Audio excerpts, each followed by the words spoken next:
ओम नारायण नमः। भक्तों, आप सभी भक्तों को फाल्गुन मास के शुक्ल पक्ष की आमल की एकादशी की ढेर सारी शुभकामनाएं एवं बधाइयां।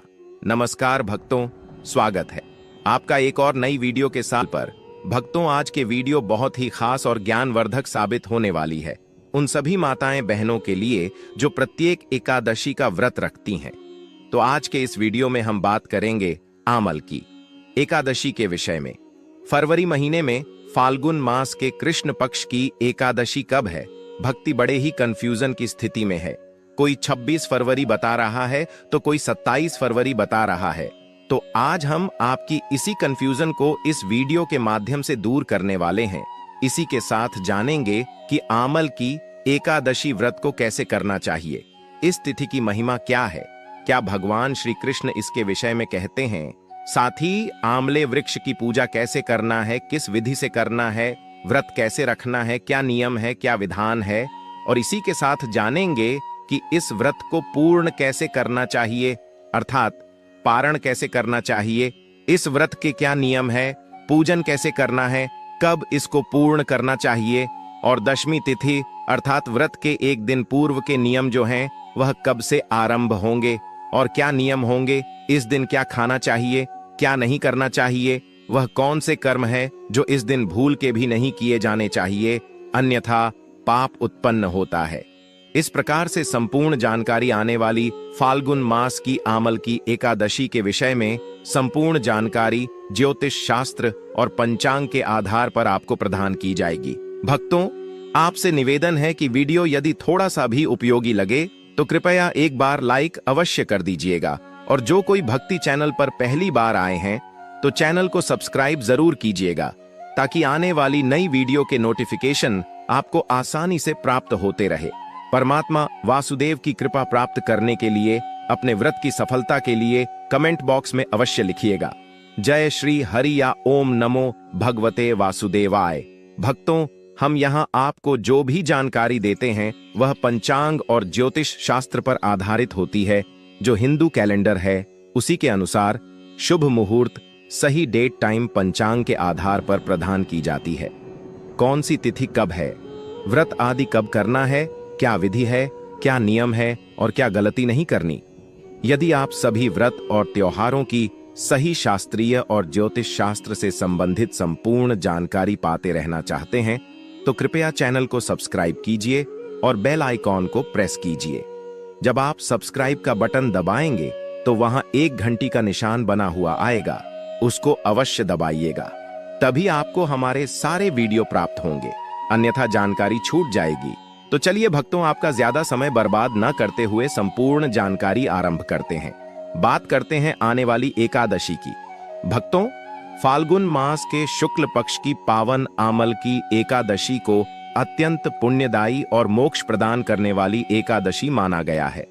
भक्तों, यह एकादशी विशेष रूप से भगवान श्री हरि विष्णु को समर्पित है, लेकिन इसमें आंवले के वृक्ष अर्थात आमलकी की पूजा का भी विशेष विधान बताया गया है। भक्तों, शास्त्रों में वर्णन मिलता है कि आंवले के वृक्ष में स्वयं भगवान विष्णु का निवास माना गया है। मान्यता है कि सृष्टि की उत्पत्ति के समय जब भगवान ने ब्रह्मांड की रचना की तब सबसे पहले जिन पवित्र वृक्षों की उत्पत्ति हुई उनमें आमलकी का वृक्ष भी था। इसी कारण भक्तों इसे धात्री भी कहा गया है, जिसका अर्थ है पालन पोषण करने वाली। भक्तों, इस दिन आमलकी वृक्ष की पूजा करने के पीछे गहरा आध्यात्मिक कारण है।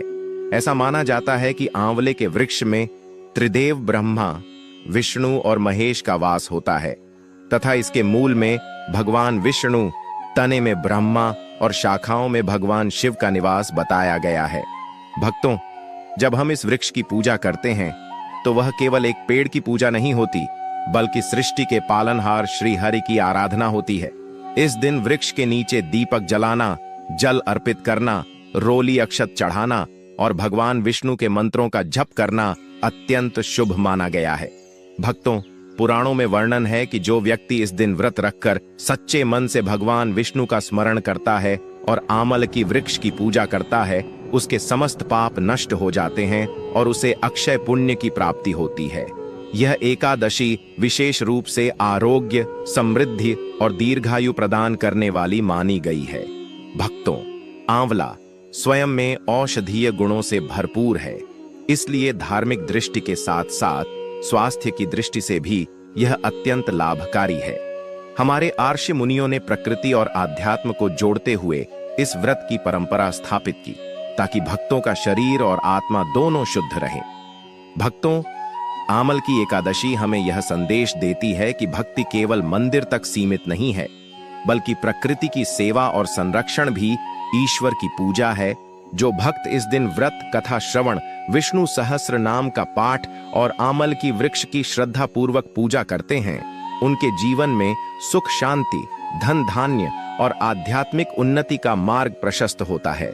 तो चलिए भक्तों, जानकारी को और आगे बढ़ने से पहले हम आपको एकादशी की सही डेट, टाइम और शुभ मुहूर्त के बारे में बता देते हैं। फिर हम आपको पूजा विधि बताते हुए आगे की जानकारी आरंभ करेंगे। लेकिन अभी तक आपने कमेंट बॉक्स में जय श्री हरि विष्णु, जय माता लक्ष्मी ना लिखा हो तो अवश्य लिखें, ताकि आपकी पुकार सीधे श्री हरि विष्णु और माता लक्ष्मी तक पहुंच सके। तो चलिए भक्तों, जान लेते हैं इस बार 2026 में फाल्गुन मास के शुक्ल पक्ष की पावन आम्ल की एकादशी वर्ष 2026 में 27 फरवरी शुक्रवार को मनाई जाएगी। एकादशी तिथि का आरंभ 27 फरवरी को रात्रि लगभग 12:33 बजे से होकर उसी दिन रात्रि 10:32 बजे तक रहेगा, इसलिए व्रत 27 फरवरी को ही रखा जाएगा। इस दिन प्रातः ब्रह्म मुहूर्त में स्नान कर भगवान विष्णु की पूजा करें और आंवले आमल की वृक्ष की भी विधि पूर्वक आराधना करें। पूजा का विशेष शुभ समय प्रातःकाल से लेकर मध्याह्न तक रहेगा, जबकि इस दिन का अभिजीत मुहूर्त लगभग दोपहर 12:10 बजे से 12:25 बजे के बीच रहेगा, जो विशेष रूप से भगवान विष्णु के अभिषेक और संकल्प के लिए अत्यंत शुभ माना जाता है। व्रत का पारण अगले दिन अर्थात 28 फरवरी 2026 को सुबह 6:47 बजे से 9:06 बजे के बीच करना उत्तम रहेगा। इसी समय भगवान का स्मरण करके नियम पूर्वक व्रत खोलें। इस एकादशी के दिन उपवास, विष्णु सहस्र नाम पाठ, तुलसी अर्पण और आंवले की पूजा करने से पापों का क्षय, रोगों से मुक्ति और धन समृद्धि की प्राप्ति होती है। भक्तों, आपकी जानकारी के लिए बता दें कि शास्त्र भी कहते हैं कि शुभ मुहूर्त में किया गया पूजा पाठ का भी निष्फल नहीं जाता, हमेशा लाभ ही प्रदान करता है। इसलिए आप जो भी पूजा पाठ है हमारे द्वारा बताए हुए शुभ मुहूर्त के अनुसार ही करें, बाद ही लाभ होगा। इस एकादशी पर पितृतर्पण अवश्य करना चाहिए। पितृतर्पण यूं तो प्रत्येक एकादशी पर बड़ा महत्वपूर्ण है, लेकिन माघ मास में तिल युक्त जल से तर्पण, और वह भी एकादशी पर, आपके पितरों अधिक तृप्ति प्रदान करता है। तो इसके विषय में भी आगे बताऊंगा कि कैसे आपको यह तर्पण करना चाहिए।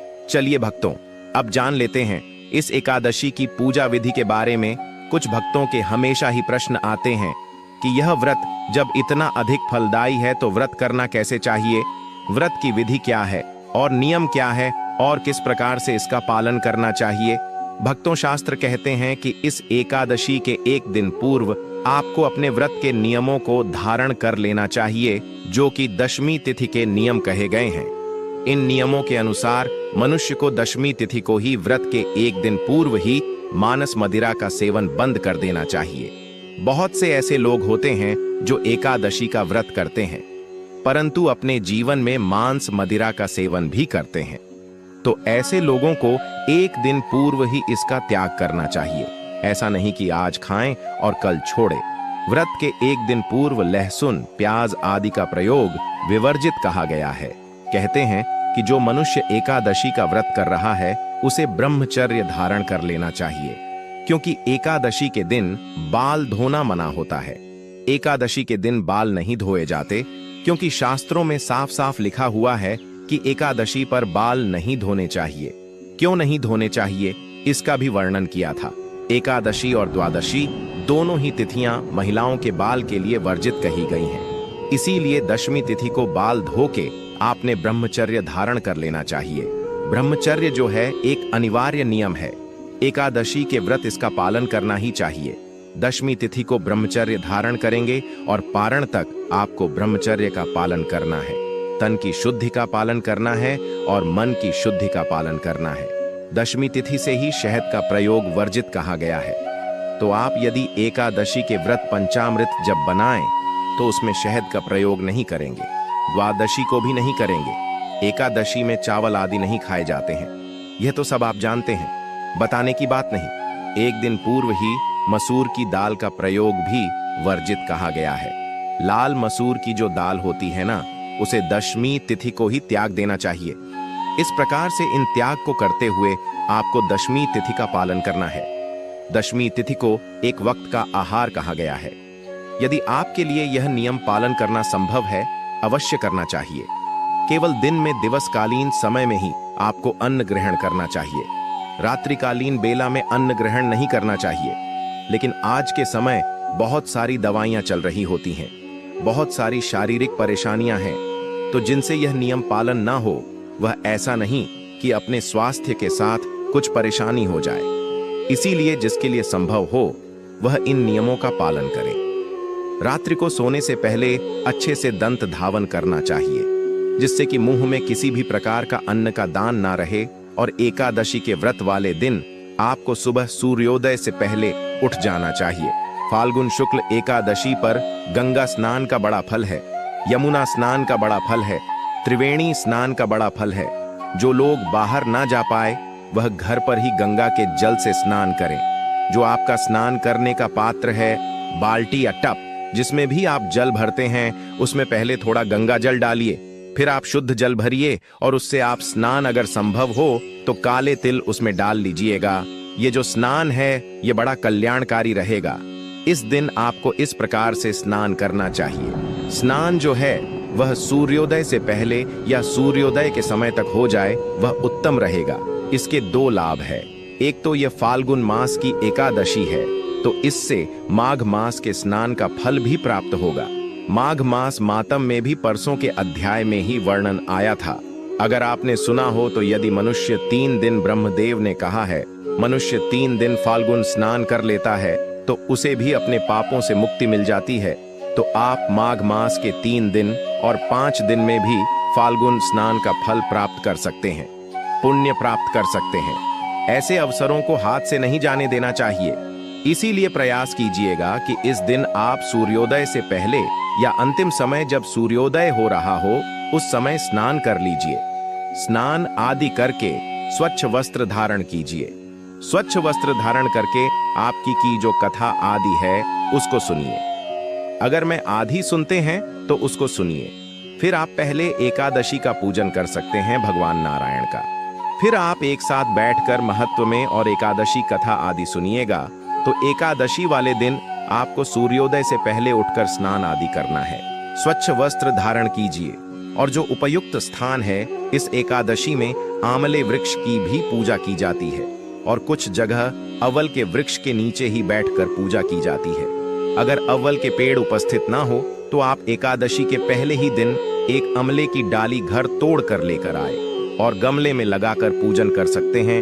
बाकी आपके यहाँ पर एकादशी के पूजन का जहाँ आप भगवान की चौकी स्थापित करती है या वह स्थान जहाँ भगवान की पूजा करती है, अगर आपके मंदिर में ही भगवान पहले से विराजमान है तो वही आप पूजन कर सकते हैं। रक्त से चौकी लगा सकती है।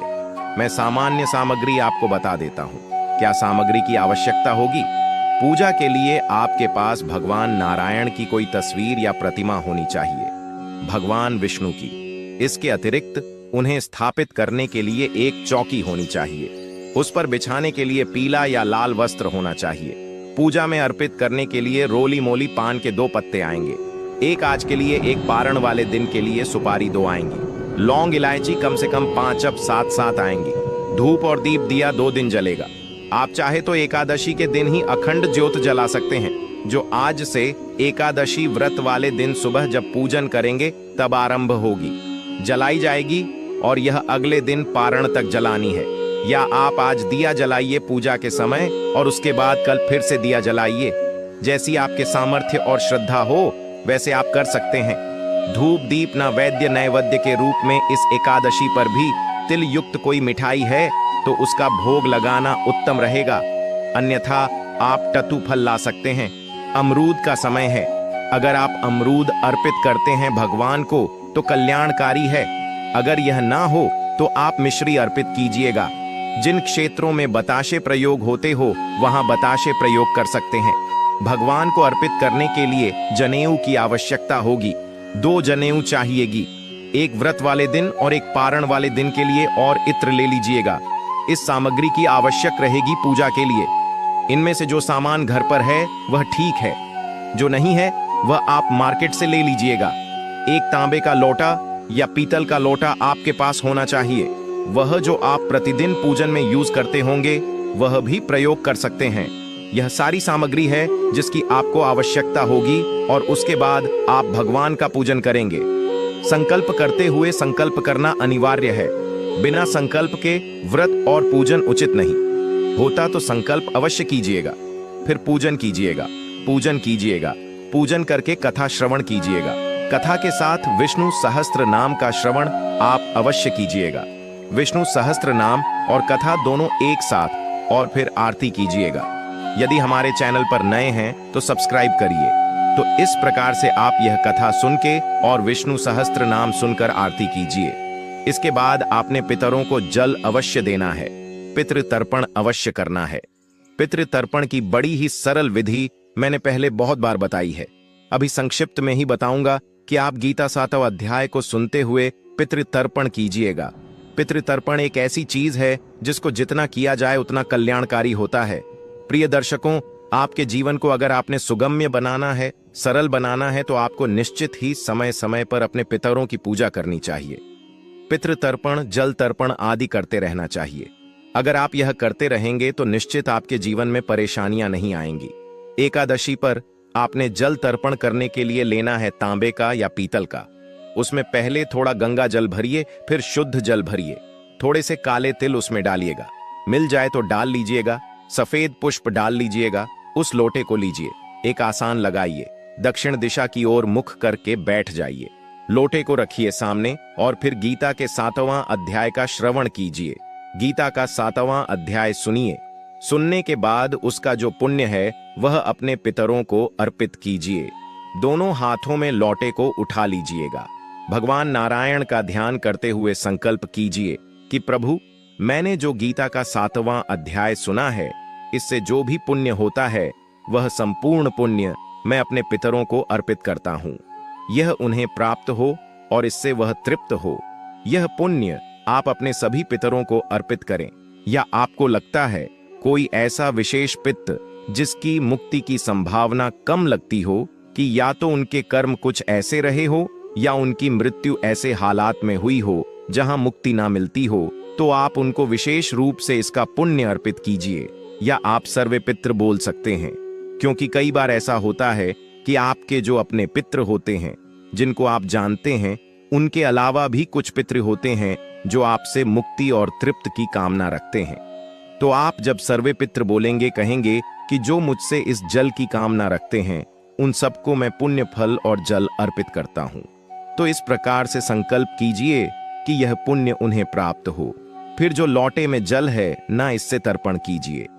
एक बड़ा पात्र लीजिए और तर्पण शुरू करेंगे तो आपके सीधे हाथ में अंगूठा और उंगली के बीच का जो क्षेत्र है ना, वह पितृ तीर्थ कहा जाता है।